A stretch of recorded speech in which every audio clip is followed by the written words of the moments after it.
name's Jennifer Zach, and I'm with the advancement team at the Trail Conference.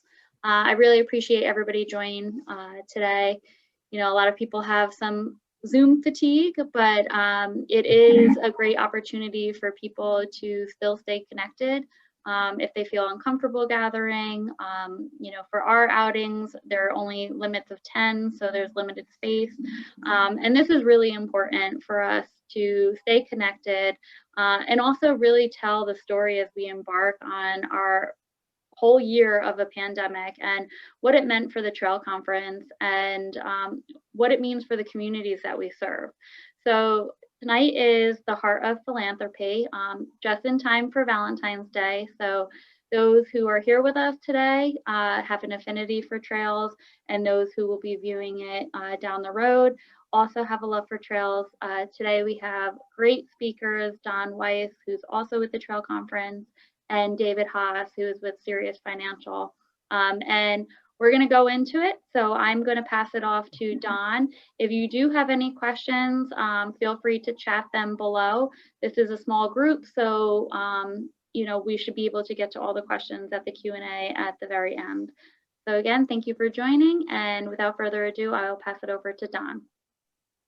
Okay, thanks, Jennifer. And I'll just share my screen here.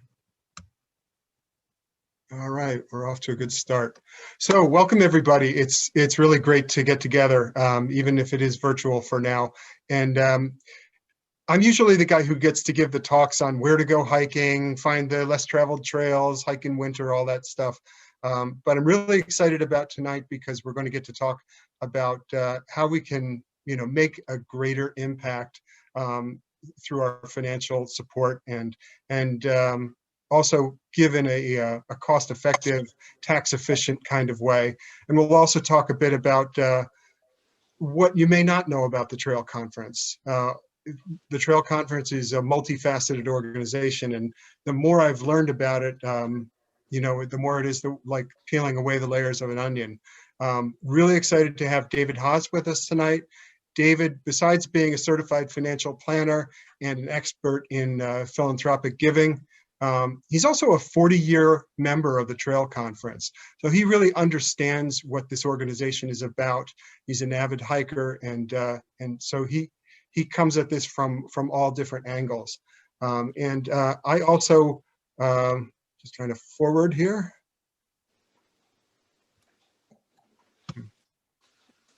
Okay, great. I also kind of joined the Trail Conference when I was just barely old enough to drink. And so I got involved as a life, I remember becoming a life member after reading a great book called Circuit Hikes in Northern New Jersey. And the author talked about all the great things the Trail Conference did. And I said, I'm going to become a member. And so I saw I could become a life member and I'd never have to give again. Of course, I've given every year since then, but I joined, I fell in love with it. Became a board member, started maintaining trails there, writing books and so forth. And about 10 years ago, I joined the organization's staff and I now serve as director of donor advising. So that's where I come at it. But let's talk a little bit about who the Trail Conference is, because, you know, when I first got involved, I thought of, you know, volunteers putting markers on trees. And yes, that's part of what the organization does, but it's really an organization that takes care of a huge network of trails, over 2,000 miles, and spread out over 25 different counties. So it's a huge geographic area. And also, you know, if you've ever been on the trails in the deepest Catskills, you know how far in you have to hike just to get to some of these places to care for them. And then it comes down to, you know, maintaining the trails, building bridges, creating steps in steep areas, building boardwalks, and then also preserving the land that the trails pass through. If you have ever been on the Schwangunk Ridge, which is like basically the Delaware Water Gap crossing into New York State, it's a huge unprotected area that the Trail Conference has been chipping away at for 30 plus years, preserving land parcels. And the same thing in the Long Path and so forth. Now the Trail Conference takes care of trails in semi-urban areas, in deeply remote areas. Many people don't know this, but the Trail Conference also cares for all of the Appalachian Trail across New York and New Jersey, so that's over 160 miles. But in the case of the AT is already fully preserved. In the case of the Long Path and the Highlands Trail, that's where the Trail Conference gets involved in kind of advocating for land preservation and protecting the land, and then also protecting the native habitats and engaging 2,000 volunteers. So it's a lot to unpack with who the Trail Conference is, and that's why I love the organization so much. This is a kind of a bird's eye view of the area which we cover. The red lines mark some of the long distance trails, but within each of those little green spots that you see, the parklands, you'll find many, many more trails. So this is kind of an overview of where we play. And then just to talk about trails themselves. I mean, trails are so much fun to hike on, and yet they play a much deeper role. They are really the way that humans gain access to the healing powers of nature and to nature itself. They're how we unplug from technology, how we get our kids involved in caring about the natural world, bond with friends and neighbors, engage in volunteer service, and so many other different things, not the least of which is exercise. So it's really, to me, the reason that the Trail Conference has been such an important charity to me is because it's helping us and our next generation to make a connection to the earth and to nature, and to want to play a role in protecting it. So much more than just trails to me. And the role of the organization, this is an organization that turned 100 last year. And so the miles of trails maintained keeps growing substantially, but also the stewardship role of the organization. So we now have Conservation Corps members who come each spring, and they handle some of the really heavy and technical trail building work that's been resulting from so many years and so many people on the trails. We also have to recruit and train and support a core of 2,000 people, and take on a lot of new challenges as well, such as the ecosystems being affected by all the heavy trail use that we're getting, a lot of new insurance and liability and reporting requirements. The crazy thing to me is that the organization works with 120 different park entities, and each of those have their own kind of like reporting requirements and rules for planning, and so that's really kind of what makes it work. It's all these volunteers, and it's a very dedicated staff that is working behind the scenes, doing the planning and the reporting, the recruiting, and just kind of filling the gaps. When I say fill the gaps, that means filling the gaps for parks which are grossly underfunded and can't take care of trails or trail systems on their own. And then also filling the gaps when we have volunteer leadership that turns over. So basically, I'm a maintainer, okay? And then I report to a supervisor who is also a volunteer and is in charge of the park in which I work. And that supervisor reports to a trail chair who oversees a number of different parks, or one giant park, depending on how it is. So those leadership roles and those volunteer maintainer roles, they can turn over. Hey, people have jobs, people get busy, people age out as well.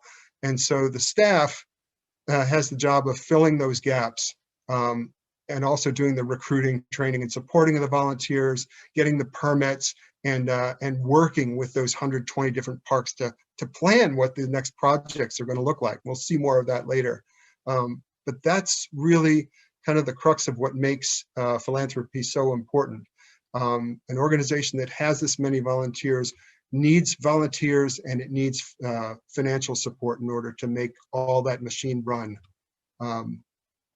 So what we talk about is the kind of volunteer multiplier effect. So when we have a strong, high functioning staff, we're able to do a lot more. We can expand, and we can retain our volunteer force better. We can give them the training and support that they need. We can have chainsaw certification classes. I don't know if you remember, but this fall we had Hurricane Isaias, and that knocked down literally thousands of trees. So the chainsaw crews were there, and they were prepared, and over 10,000 trees were cleared from our trails, which the average maintainer just can't do. We're able to preserve land, do big projects, buy tools, make signs, work with land managers, and also mentor other organizations. So we work with a lot of land trusts as well, who either bring us in to care for their lands, or they want to be trained so that they can maintain their trails. So we do a bit of that in collaboration, and then also removing invasive species and sometimes replacing them with native species. And philanthropy is the kind of the fuel that transforms our passion, that generates the power of volunteers, and just ensures that we're going to have a secure future for our parks and trails in the future. So that's kind of why I'm super passionate about this organization. And now that we've talked about what's so great about trails and supporting them, I want to turn it over to David. David Haas, we're fortunate to have you here. Here are his qualifications. He is the founder of Serious Financial Advisors, has tremendous experience in philanthropic solutions. And as I said, he's been a member and donor for 40 years. So with that, I turn it over to you, David. Great. Thank you, Don. Thank you. So Don, who buys the dog food for the invasive species dogs? It's Josh, but it's not the Josh it's a different Josh who cares for the dogs. He's got 2 or 3 dogs in his home in New York City. But no, I mean, everything costs money, and the trail conference needs to have the funding to have the staff to support the volunteers. Mm-hmm. So very, very important. I think you just got muted there, David. Was going to say next slide, please, and then I hit the space bar because I tried to do it. Gotcha. So I'm going to talk about the top 7, or what I think are top 7 philanthropic financial tips. So let's go to the next slide. And tip number 1 is to try to give in a tax efficient manner. So you're philanthropic because you want to be. You believe in the causes. You want to give to the organizations. You believe in the projects that they're doing, like the Trail Conference. But as long as you're going to do that, you might as well try to have the government share your burden. They have incentives. They want you to be philanthropic. Those tax incentives are convoluted because our tax code is convoluted. So, why wouldn't the incentives for philanthropy also be convoluted? There are, the simplest thing is you get a deduction. But if you do certain things, you can improve the tax benefit that you can get. So let's switch to the next slide. So tip number 2, this is extremely important. Instead of giving cash, you would have great benefit if you actually gave assets that you would pay long-term capital gains tax on if you sold. This could be some kind of security like mutual funds, stocks, ETFs. Maybe you've held them for a long time. Maybe you have some Apple stock that you bought in the early 90s. Well, you've made a lot of money. If you sold that stock, you're going to pay a lot of capital gains tax.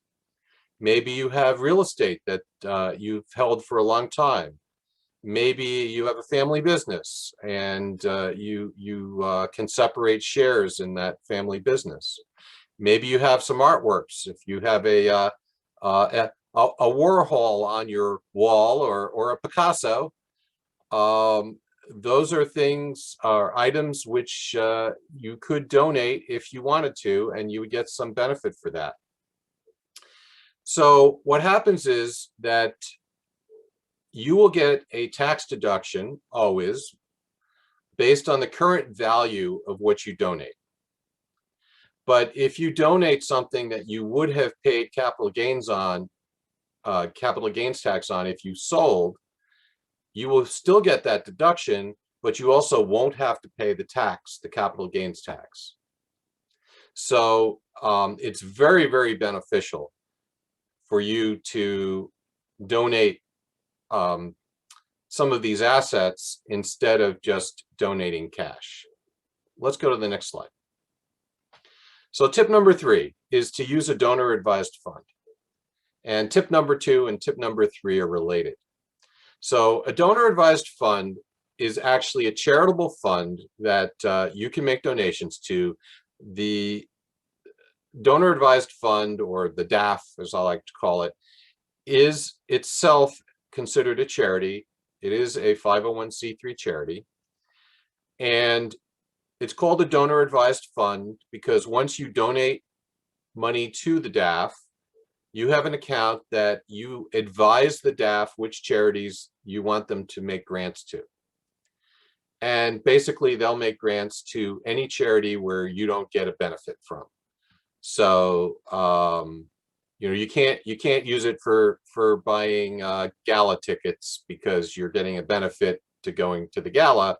But if you were just making a donation to an annual fund, a DAF is a great tool to use. You get an immediate tax deduction. The money stays in the DAF until you decide to make the grants. So the Tax Cut and Jobs Act, the Trump Tax Act in 2017, one of the things it did is it got rid of, it reduced greatly the state and local tax deduction that you can take. So if you own property in the Northeast here, we typically have pretty high property taxes. We might have pretty high local taxes or state taxes. You can only deduct $10,000 a year. At the same time, the standard deduction was raised, and what that means is that many people can't actually itemize their deductions. Up until this last year, when you made donations, you were looking at trying to itemize your deductions to get the benefit, the tax benefit, and now it's made more difficult. So you can actually use a DAF to make this easier. One thing you could do, and I do this myself, I give a larger amount of money, I put it into the DAF. I actually do transfer stock securities to the DAF, which will take those. The DAF is funded. I get a tax deduction for that year because it's large enough to push me over the standard deduction. Then I use my DAF to make grants over the next 2 years. In my case, I use a 2-year cycle so that the next year I don't directly donate. I only use the DAF for making my donations. So the next year I only use the standard deduction. And then the year after that, I go back and fund the DAF again and itemize. So that helps me still be able to itemize deductions, even with this higher standard deduction and the state and local tax deduction limitation. So sorry if that's a little bit complicated, but it is really helpful. The donor advised funds, they know how to accept securities. Many charities will accept securities, and the Trail Conference also will. We can talk about that. But you can also donate real estate, you can donate artwork, you can donate basically anything that can be sold. The DAF is going to sell whatever it is you donate. So if it's saleable, you can donate it. I should mention one thing about artwork quickly. You cannot be the artist. There are special rules if you're the artist, where you can only deduct the worth of basically of the materials used to create the art. But if you bought the artwork at auction or in an antique store, you're not the artist, then you can get whatever the current value is as your donation. You do have to have an appraisal. So if you have real estate, you have to have it appraised, and it needs to be a qualified appraisal. So there are some rules for that. Securities are easy, publicly traded securities. You can just look up what the price is. Donor advised funds are available from many different sources. Fidelity Charitable, Schwab Charitable, community foundations have them. So there's a North Jersey Community Foundation. They have a donor advised fund. Most community foundations do. They're a little bit closer to your local community, so they may help you a little bit more. Personally, I happen to use Fidelity Charitable, but the other ones are also just fine. And the other interesting thing is that you can actually make this a little bit like a legacy. You don't have to grant from your DAF. You can give somebody else the power to grant from your DAF. So you can put the money in and tell your kids or your grandkids, you choose the charity to donate to. And that can be helpful. It can teach the younger generations how to be philanthropic. Often I think they don't really have that example necessarily, so this is helpful. Okay, next slide, please. So tip number 4, please, please, please empty your DAF. A lot of people just put the money in and they got their tax deduction, and then they've got this donor advised fund, and you know, they're like Midas with all this money, and it doesn't help the charities. There, in 2018, there was a study that estimated there was $120 billion sitting in the DAFs in the US. And you know, Fidelity, Schwab, they make millions of dollars just managing those balances. They're not particularly interested in having you empty them, even though they kind of say they do. They make it pretty easy to make grants, I have to say, but they're not pushing you, they're not reminding you. So if you have a DAF balance, think about why that balance is there and what good it's doing, and maybe you should think about what charities could use it to do good. Let's go to the next slide. Here's tip number 5. Donate from your retirement account. So there's a type of transfer from a retirement account called a qualified charitable distribution. This is a direct donation from your IRA to a 501c3 charity. It can't be a DAF, so you cannot use a QCD together with a DAF or a foundation, but the money has to go directly to a charity. You don't pay taxes. So normally when you make a distribution from your traditional IRA, you pay taxes at whatever your marginal tax rate is on the distribution. But with a qualified charitable distribution, you don't pay those taxes. You don't double dip though, you don't get the deduction either. But not paying the taxes is actually worth a lot. Also, when you make the QCD, it satisfies your required minimum distribution for that year. So once you hit a certain age, used to be 70 and a half, now it's 72, you're required to make a distribution from your retirement plans every year from your IRA.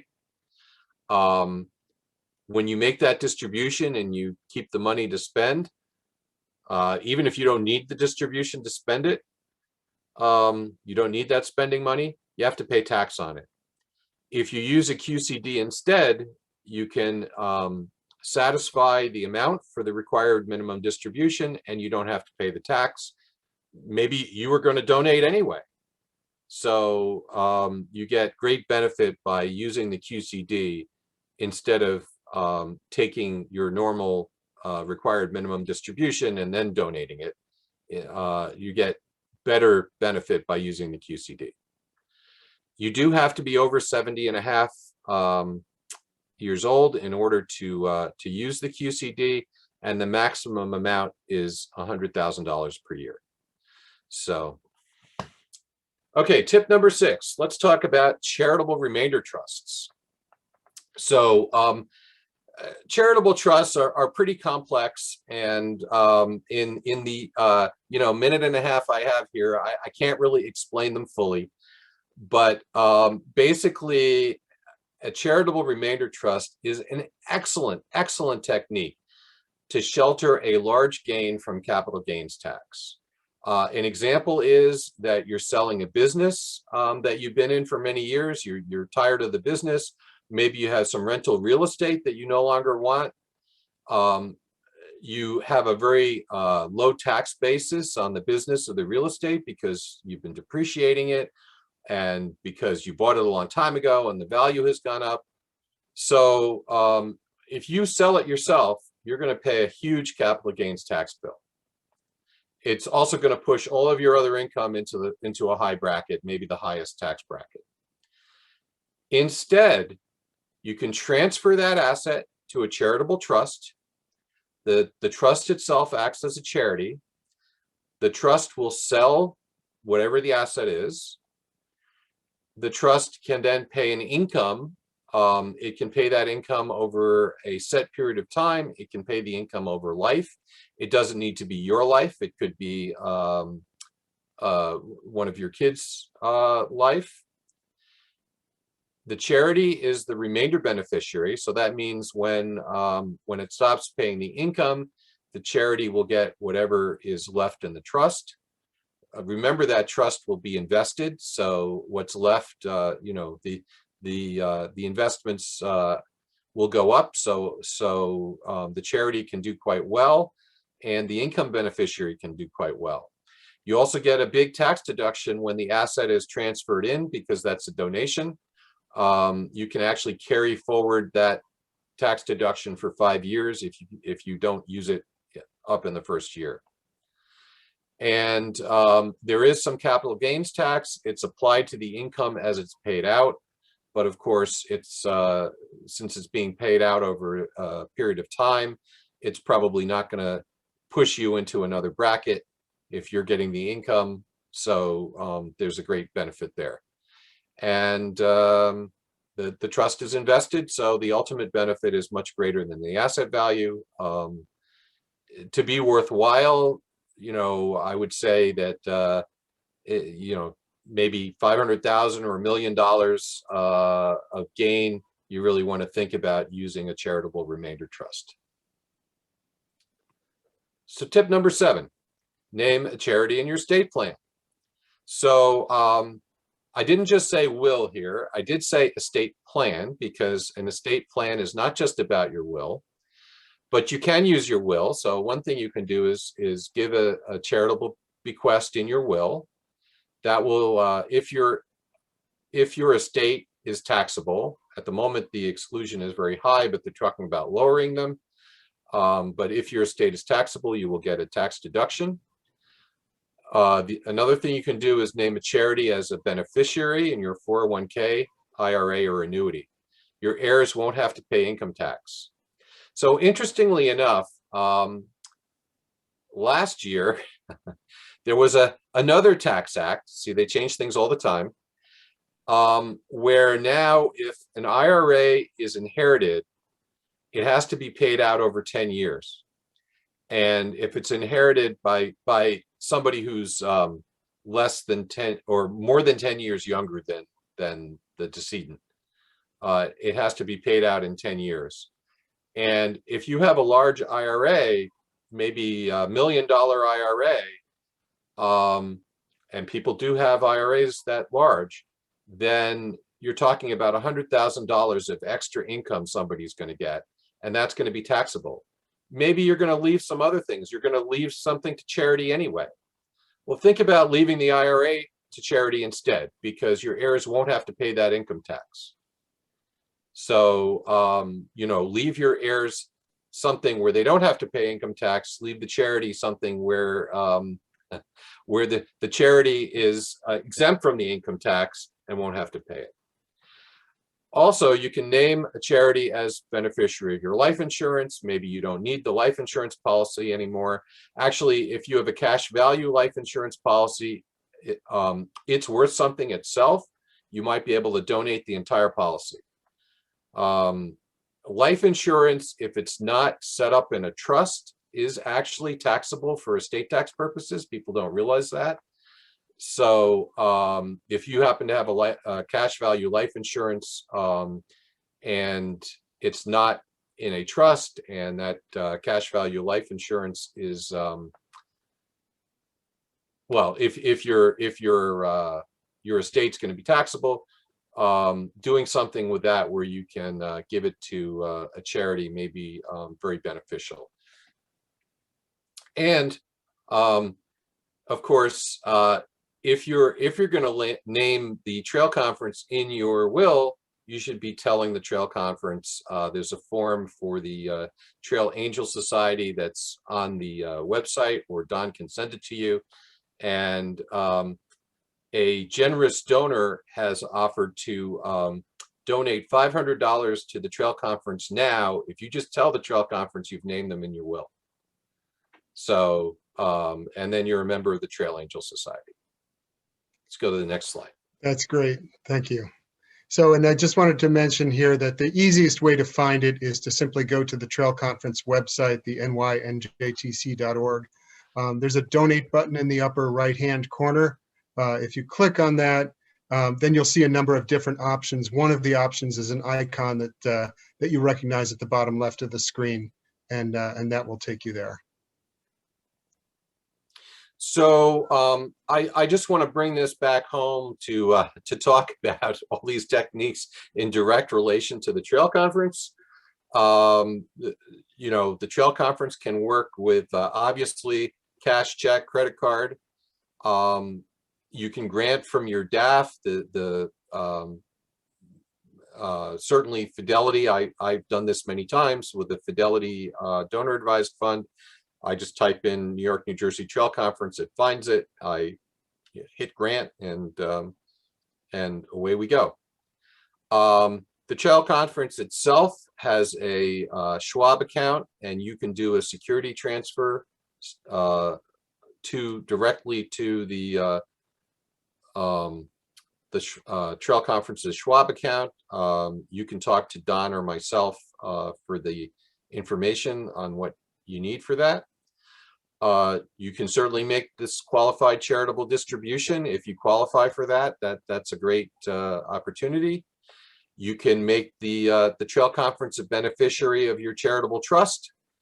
You can name the Trail Conference in your will. You can make the Trail Conference a beneficiary of your IRA or 401k. For all donations, of course, you can specify or designate a particular Trail Conference project.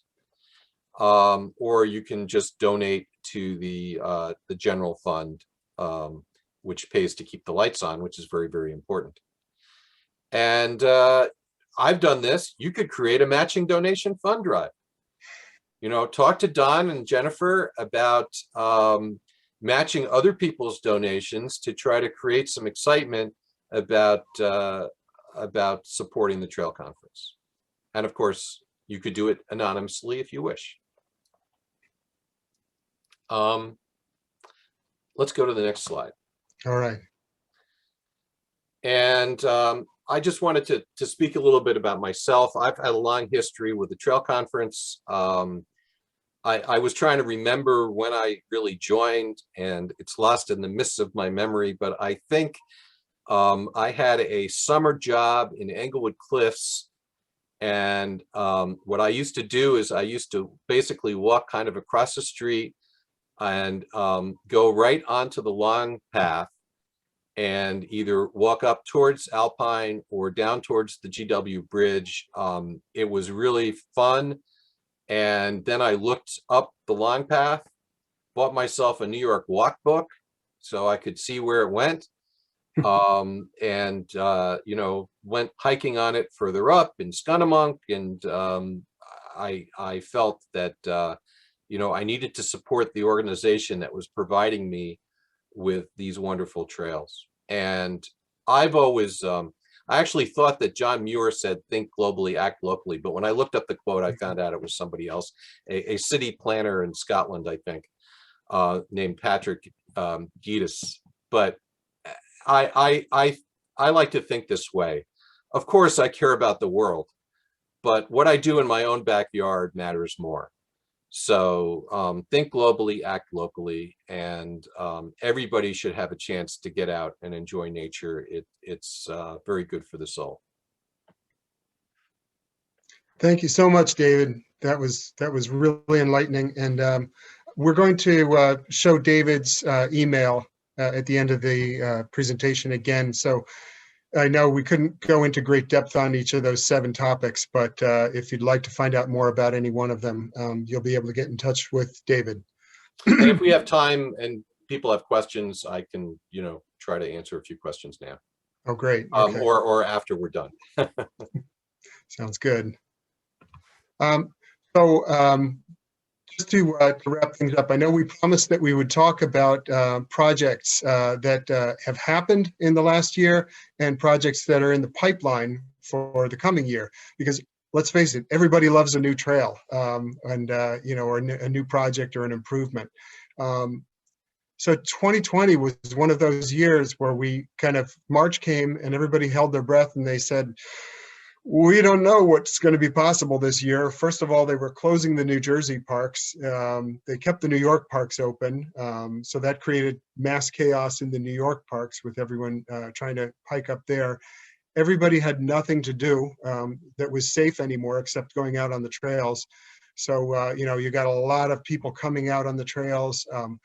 At the same time, we had volunteers who were quarantining or who we couldn't bring out into the field yet due to restrictions.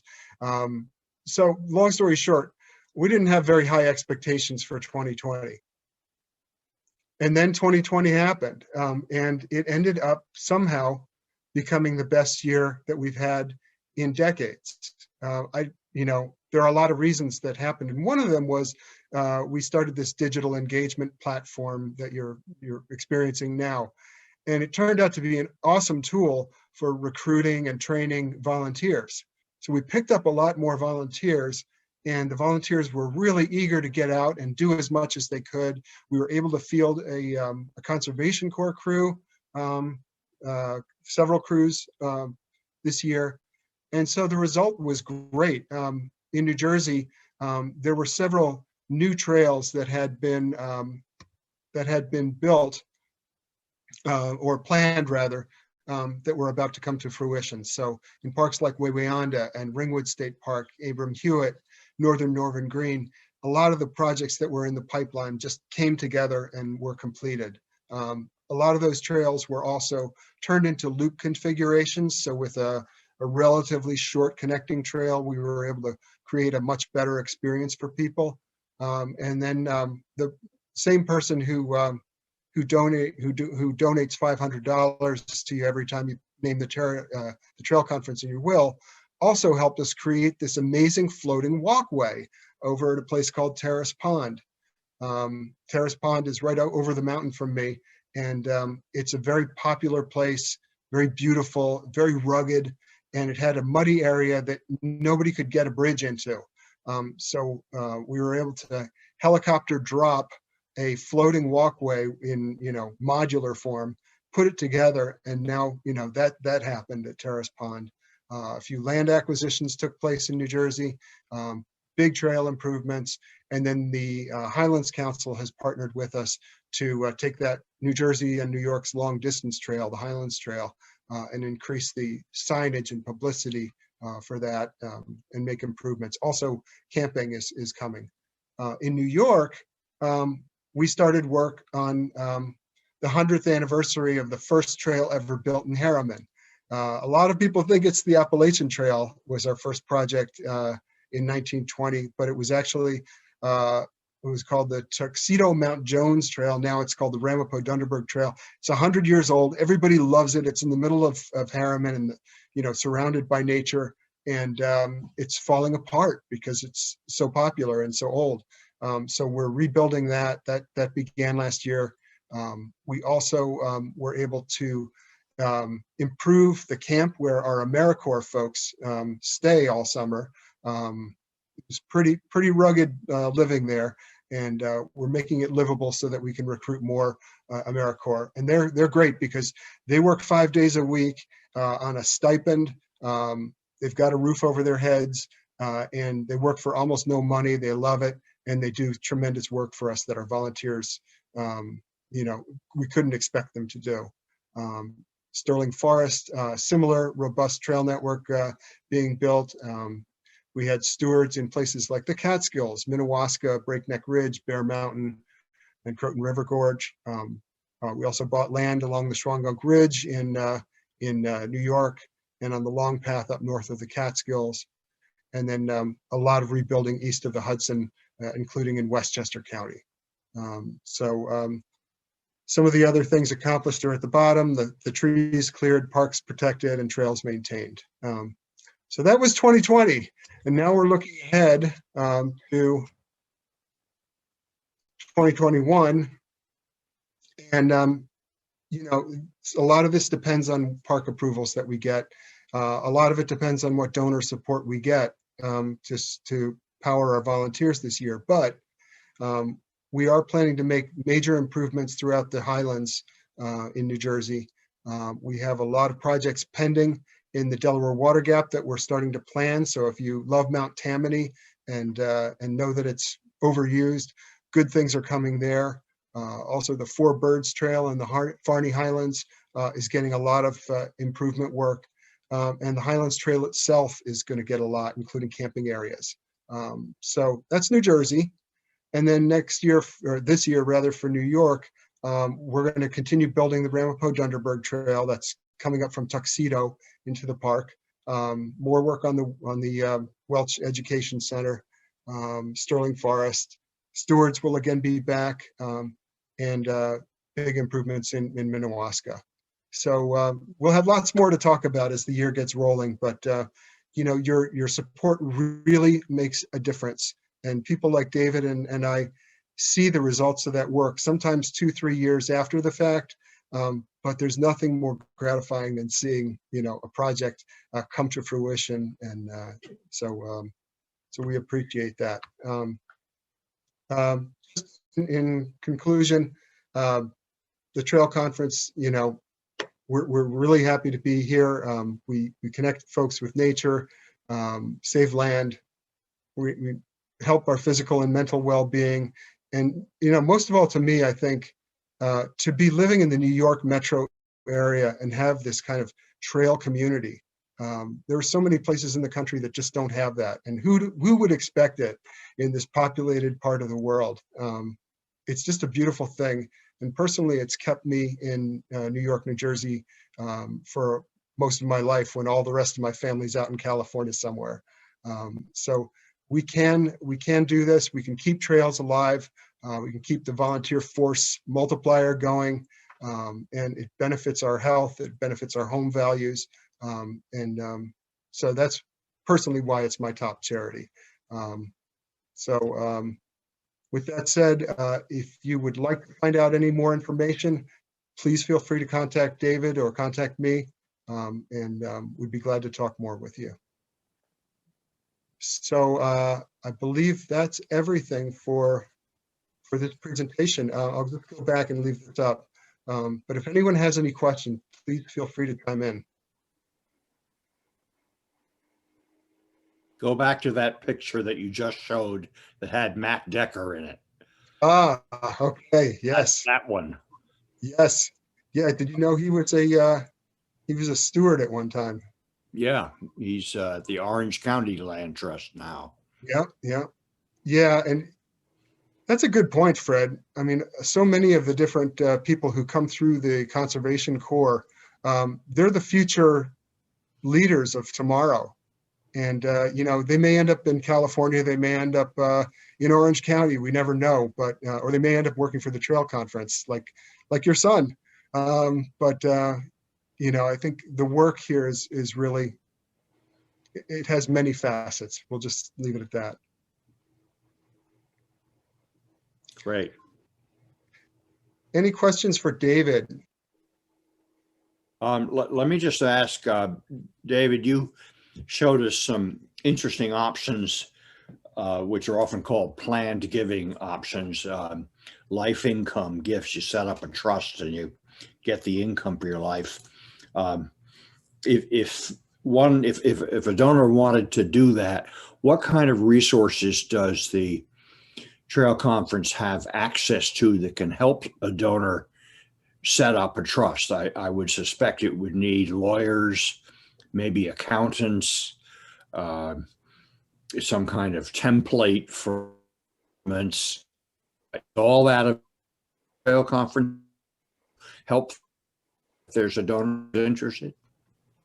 I think we kind of got your question, although you were breaking up. Don, you might have to actually address some of that.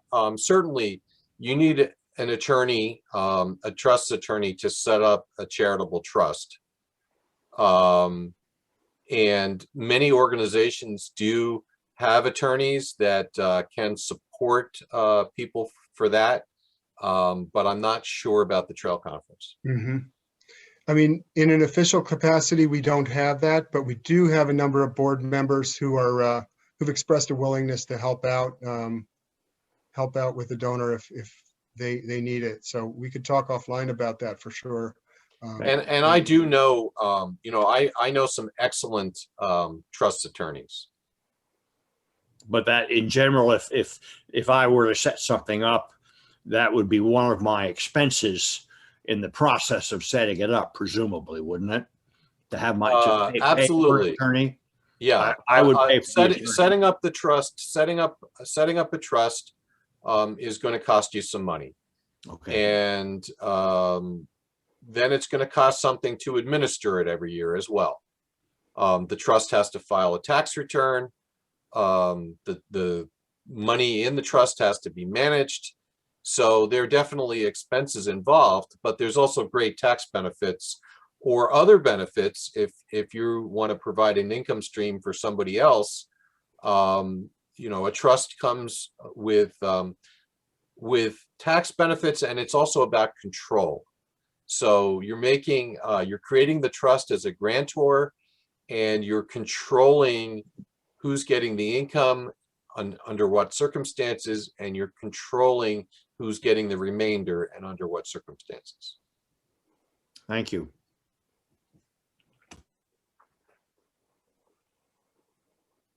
Sue, you have a question? You're muted. I think I'm unmuted now. Am I? Yep, you're good. Okay. Dave and Dunn, thank you very much. This was excellent. Very, very good. I had a question about the donor advised fund. Is there a minimum amount that is required, and then is there a cost to the person who's managing the fund, or a payment to the person who's managing the fund? So the answer is yes and yes. The minimum varies. There are some donor advised funds where the minimum is maybe $10,000. There's a company called Renaissance that works through one of my custodians where the minimum is $10,000. The minimum is much lower at some place like Fidelity or Schwab. I do not recall what it is. It may be as low as $2,500. So it varies. So it varies. There's nothing official about a minimum, but it's just, it's otherwise it's sort of not worthwhile for them, I guess. Mm-hmm. Now there is a cost in terms of, you're making the donation initially to the donor advised fund. What the donor advised fund typically does is it charges something for managing the money on a quarterly basis. Well, actually, I'm not even sure. It isn't necessarily quarterly. They also vary. So Fidelity, for instance, I think charges somewhere around 0.40%, 0.4% to 0.5%. They're among the lower ones. There's some that could be higher. Okay. And but they're going to take that money out of the fund after you've made the donation. But the money is also invested, so when the market goes up, it may rise more than, or should rise more than the amount that's coming out. If the market goes down and it's invested in the market, it doesn't have to be invested in the market. It could be in, money market funds. But, theoretically, it could go down in value as well. Thank you. That's helpful. Caitlin has her hand raised as well. Yeah, thanks. Of the many things I just learned tonight, I learned that apparently you can't make a donation from a retirement account to a DAF. It has to be directly to a charity. Did I get that right? That And is why correct. Okay. It's the law. I presumably it's because they want to encourage the money going to charity. That's always a good thing. But I don't actually know the specific reason why that was in the law, but it is in the law. It's good to know. Thank you. All right, great, everybody. Any last parting questions or anything from David or Don? You can contact me offline if you'd like, if you have other questions. And I know you can contact Don as well. And I'll be resending that thank you email that you got at 6:30, so you'll get it again with both of their contact information. So you'll have it spread out through all out your email. But thank you, Don and David, for sharing your insight and your wisdom on not only the Trail Conference and philanthropy, but just different ways to give. It is definitely overwhelming as somebody who is new to that. There's a lot to take in, and I think it's something that everybody can learn from. But one thing I do know for sure is that being philanthropic and giving to the charities that are most important to you is the easy part. So being part of the Trail Conference and our Trail family and being here tonight is the easy part and is the first step in that. Sorry, David, did you have something to add?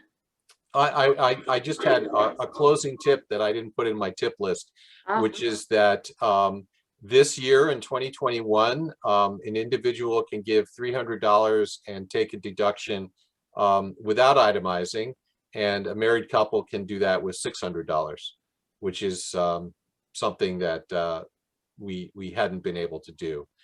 That was in the stimulus act that was signed like December 27th, I think. That's a good one. Thanks, David. Thanks, everyone. It was a lot of fun. Thank you very much. Have a good evening, everybody. Have a good night. All right. Thank you. Bye-bye. Thank you. Thank you.